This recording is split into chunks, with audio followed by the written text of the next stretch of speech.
Hi guys, and welcome back to another episode of From the Shadows. Right then, you might notice we're on Luis's profile. That's because I didn't want to try and give anything away about what's happening in the league.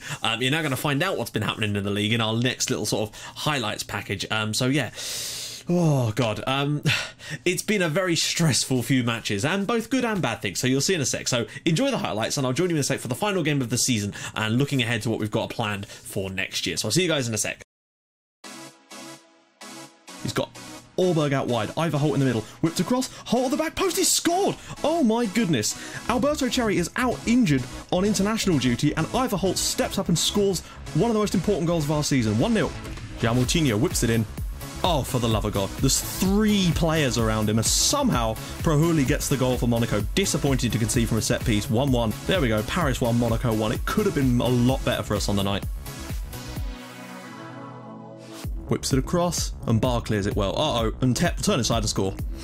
Because those always go in. Stade Rennais 1, Paris 0 after just 2 minutes, and this is a must not lose game. Tep on the edge of the box. Prayet, bit of a tough angle. Oh my God.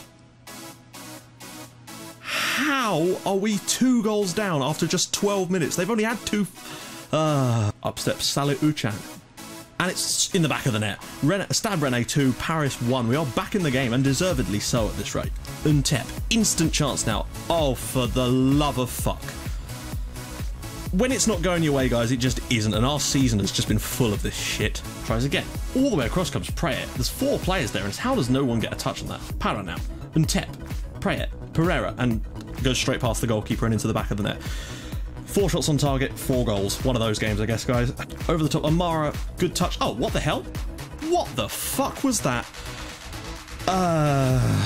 Just another one of those games, guys, where no matter what you do, you're going to lose. Well, there we go, guys. Stade Rennais 5, Paris 1. Just looking at these match stats, I cannot for the life of me figure out how on earth that's a 5-1 game, but that just seems to be the way this season's gone for us, unfortunately.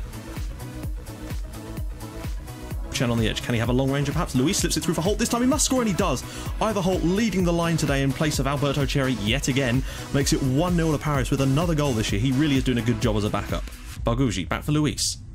Cutting inside for Parche 1, and it's in the back of the net. Poor goalkeeping from Dolphin there. Paris 2, Valenciennes 0. At least we're not going to do what we did against them in the away match. It's into the box, loses out. Bulens is through. What a strike from Joachim Bulens. Paris 3, Valenciennes 0.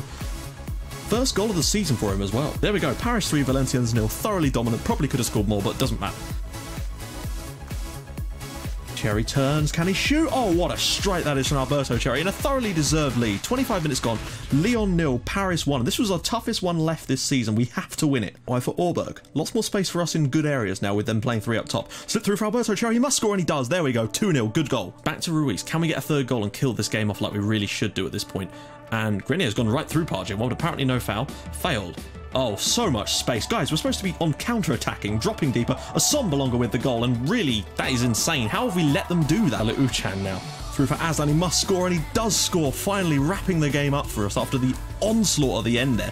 They must have had 5 clear-cut chances in the last minute. It just would not stop. There we go, Olympique Lyonnais 1, Paris 3, a hard-fought win, but that ended the game. It took like 5 minutes to do the last 3 minutes of this match, because every time the highlight finished, another one started. They just had every single thing. Wow, we were very lucky to get away with that in the end. Cherry steps up, and on the stroke of half-time makes it Paris 1, Nice 0. Massive goal for us. Steps up to take his 2nd penalty of the game, and he's in the back of the net. My God, a 2nd penalty actually scored.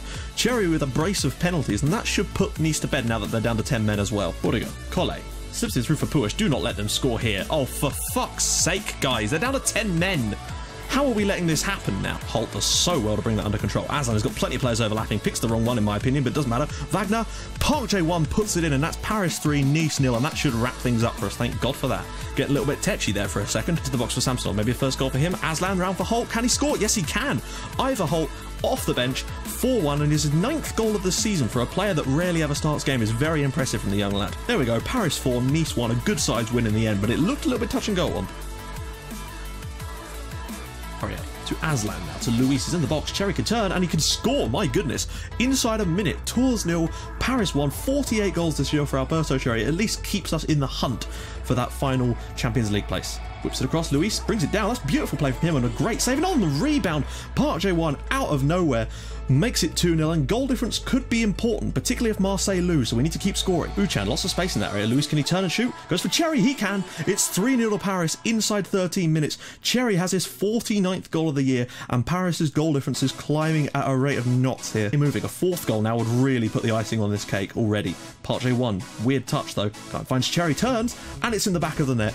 Tours 0, Paris 4, Alberto Cherry hat-trick inside 16 minutes, 50 goals for the year, and our goal difference is really starting to match Marseille's now. Marchand. How has he been allowed to go through like that? What are we playing at? Tours 1, Paris 4. We cannot allow them to come back into this match. Across, Wagner, Cherry's in there again, and my goodness, he's doing a Di Placido. That's 4 for Cherry now. Tours 1, Paris 5, 51 goals for the season for him. Klaassen, Somele. Kyubi's through again. How are we allowing this to happen? I don't understand what he does that we can't seem to deal with. There we go. Tours 2, Paris 5. Luis, Cherry on the edge. Blocked. Through for Cherry again. My goodness. Tours 2, Paris 6. Cherry has 5. Can he get one more in this game? Barguji, Cherry. Oh, there we go. Tours 2, Paris 6. Doesn't matter though, because Marseille were 2 goals to the good. They conceded twice, but then they've won it in the end, which is really disappointing. Right, we're back. So, as you can see, I'm just going to turn it off of Luis's profile for a sec while we go back to the league table. And here's how things look. So, the permutations, I can't remember what the word is, one of those two, are as follows. We basically need Marseille to lose. If Marseille lose and we win by... Actually, no, if Marseille lose and we win, we get the Champions League spot because we've scored way more goals than them. And after goal difference, if we're level on goal difference, it goes down to goals scored. And of course, we've got 84 goals to our name this year, which is pretty damn superb. Also, I don't want to sweep over this. Cherry scored himself 5. He got himself a haul, and I love a good haul. Not quite Di Placido, though. He did have a chance right at the end, and he missed it, and it really did annoy me. But hey, what can you do? He's scored an amazing amount, and he's going to get, in theory, 1 goal per game if he scores in today's match against Bastia, which you feel like he probably will do. Now, the issue is, Marseille have to lose at home against the bottom club Tours, who we just smashed 6 past. So, I just don't think we're going to quite do it. We're probably going to come 4th, which is... when you look at the way things were looking at one point, isn't a bad turnaround, but it's the games like the one against Stade Rennais where we were probably maybe a tiny bit worse, if not on another day, you know, those are the sort of games that we probably sometimes win. But 5-1, there's been too many of those types of games where I feel like we should be at least competitive, and we just seems to have nothing happened. Bear in mind, the only time I went on overload in that game was when they went down to 10 men. They actually scored again against us with 10 men. That's what made me really frustrated. It's very, very bizarre, but that's something we're going to have to sort out for next year as the players sort of come into their own a little bit more. Luis, as you can see, has 18 assists in the league and will no doubt win that, and he's up for Player of the Year as well, and rightly so. Although, obviously, Angel Correa will get that because... he always does. Campos got it last year, actually, despite not even being that good. But there you go. That's how those sort of things go. So, we're going to do a question of the day because I've completely forgotten about it. And the question of the day is this, and it kind of ties in as well. Have you considered doing an award ceremony for your club following the completion of a series or at the end of FM15? Yes.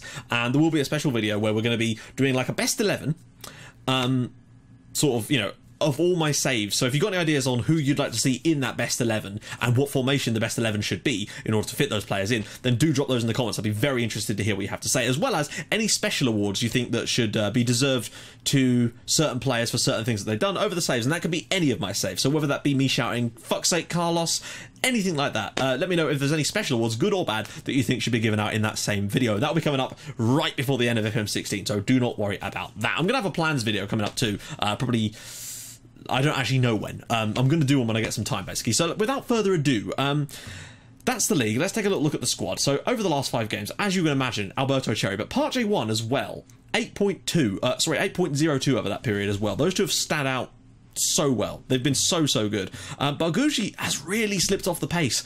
He just hasn't had it this year, and I feel like we may cash in on him. It depends on how much money we get, and we're obviously going to find out how much money we get after this game. So I'm not totally sure how that's going to go. As for goals, 52 in 50 and a half, I suppose, games. Fantastic performance from Cherry, just what I wanted. And 11 assists to his name too. Luis with 11 goals and Parche with 12. Good stuff. Ivor Holt as well. Only started 9 times, but actually got 9 goals and 4 assists. And for me, that is absolutely superb from the youngster. Now, he, for some reason, is ineligible for today's game, and I don't really know why, the young Norwegian, but I think next year he could really start to step up and not rival Cherry, but be a perfect replacement when he's injured, and we won't even notice he's not there when this lad plays, basically. Aslan overall, 8 goals, 5 assists, it still is not good enough. When you look at Uchan, who generally plays further back, with 7 goals and 13 assists, albeit with set pieces, Baguji's not been superb either, but he's not played as many games.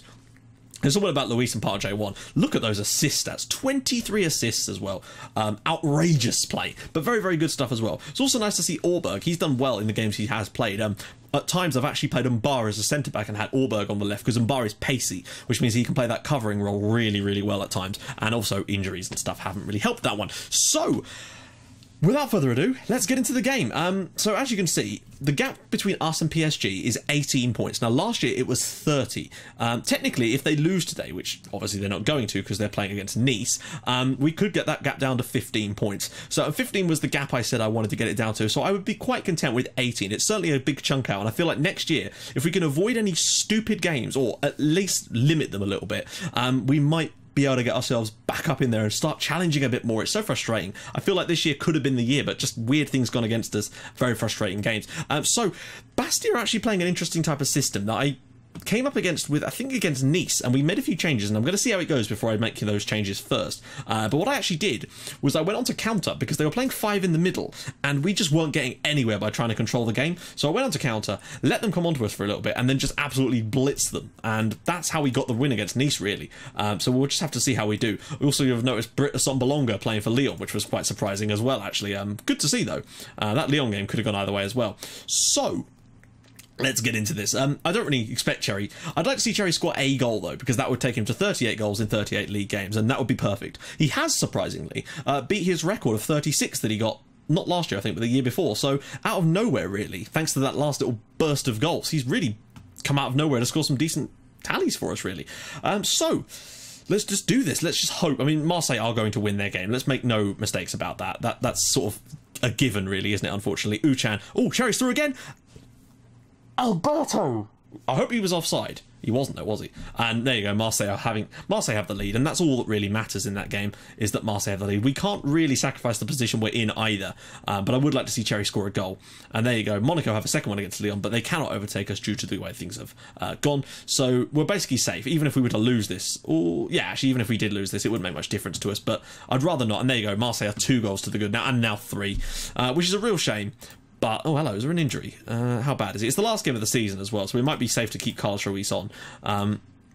So, they're still playing a very similar type of system. So I'm just... Then again, we're still playing quite well. I'm also going to... we've got so much possession. I'm actually going to do what I've done a few times so far. Oh, great. That was annoying. I shouldn't have done that right there, because now I won't be able to change anything during this meaningless highlight. I really don't understand why you get a highlight from here, even when nothing happens. You could save yourself minutes if that wasn't the case. Afugu now. Gastien. Unless they actually score from this, in which case I take that back. Afugu now. I'd be very frustrated if they did, but Perrier. Aslan does not backtrack well. That's something I've noticed as well. If there's a ball in this area and he could quite easily get it, he'll just let a player come out and know, well, wow, that's great from Cherry, actually, but there's no real support at the moment. He's kept the ball, though, I think. Oh, no. Mumar Bangura's had a couple of digs at him and has eventually managed to make a foul out of that. We'll close him down. But what I want to do is actually turn it on to retain possession a little bit more and then increase the tempo. I might actually try exploiting the flanks a little bit here. It's not really wise. It works better against back 3s and back 5s, but at the moment we're just not getting through. So I want to try something a little bit different. But I don't want to go off of control, because we are actually still pretty much on top in that sense. And I just need to keep that possession away from them and hope that that makes a difference. And Perrier has now committed a silly foul, which means they're going to be down to 10 men. So even more reason to stay on control. I may go to attacking later if things don't turn out well for us. But as you can see, Marseille are pretty much sapping. Whoa, is that a straight red card? No, second yellow. Marseille are just doing what they needed to do, and that was always going to be the case, unfortunately. We just haven't been quite good enough over the full season, which is a real shame. Uchan, and look at that, Marseille have got 5 goals against Tours. Tours are going to have conceded 92 goals at this point, which is incredible. Aslan now. He's in for space, but no... Aslan, this was the breakout year for him. Well, not breakout year, but this was the year I hoped that he could get his form back a little bit, and he just hasn't really shown enough. Luis, however, has. Back to Uchan. Aslan, can he do something good here? Oh, a long-range strike, and Partey one on the rebound. Surely won't put that in. Of course not. To be fair, that was an absurd angle, and even I would have been shocked had that gone in. But we do need a little something more.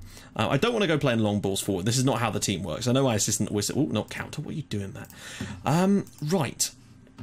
We need to make some changes, though, I feel like. And our bench is a little bit lacking at the moment, just because we've got some players that are ineligible, and I do not know why. Cherry's not had a good game, it must be said, so I'm going to get a Bradovic on for him. A 6.1 is appalling, even by his standards. And his standards are very high, which is why that's appalling. Partey one hasn't been superb either, but we are lacking... Actually, screw it, we'll get Bargugi on as well. That's my second change. I will probably bring Asvik on as well, but not till sort of like 10 minutes to go. We really do need to win this game. This would be a disappointing end to the season if we don't, and it'll be the sort of results that I'm on about, where we're vastly the better side and we've not found the breakthrough, and that's what I mean. It's those results that we need to cut out of our game. I'm going to turn it off of exploit the flanks, exploit there, because well, actually, yeah, we're going to go down the left since they literally have nobody there. I'm assuming that that's a very strange thing to do, but let's see if this works. I'd be very interested to see if this actually does work. Oh, they've shuffled things around a little bit now. That's disappointing. A 0-0 draw here really is... This is the sort of result I want to avoid next season, where we're comfortably the best side against a relatively poor opposition and we don't get the win. These are the sort of results we cannot afford to have if we intend to get Champions League football. And I just don't know where they come from, because everything about the game says that we should be winning. There's Bulens with the strike and Dupree with the big save. Look at that. 25 shots, 10 on target, some clear-cut chances, some half chances... Tons of it, and this is what I mean. These sort of games just seem to come way too often for us, and I do not know why. Some people said it was to do with our sort of, oh, Gaston Sousa was playing for him as well. Determination of our players, but I'm pretty certain we've got decent determination throughout the entire team, really. But there you go, I guess. Oh, I didn't mean to press continue there, but there we go. I'll do a squad report in a second as well, but first let's see how much money we got, because money is important. So, Old Trafford ready for Champions League final, interestingly. Ruiz is out for a little while, but who cares? Mancini... Oh, Gianluca Mancini, fair enough. I'll sort that out in the next one. I love that. One of my players had an absolutely miserable game, and it was like his first match for the club. He scored like a 4.7 in one match a little while ago. The first thing his agent did was come and ask for a new contract. I'm like, why on earth would you choose now? We've been given 9.25 million. Why have we not been given the squad? Anyway, I'll have to find out in the next episode. So here's just a little squad report to see how things are going. Here is Alberto Cherry. 15 determination is nice to see. I'm just going through and making a note of that, since someone said that would be why we tend to let these games run away from us. Christian's 17 determination, which is always nice. Aslan, he's got himself 16. Collar, 11, but he wasn't even playing in those games. Luis, with his 17 determination, he's a really good player. Luis is just superb. Josep Matas, 20, and a lovely beard to go with it as well. He's getting there slowly, but he can still...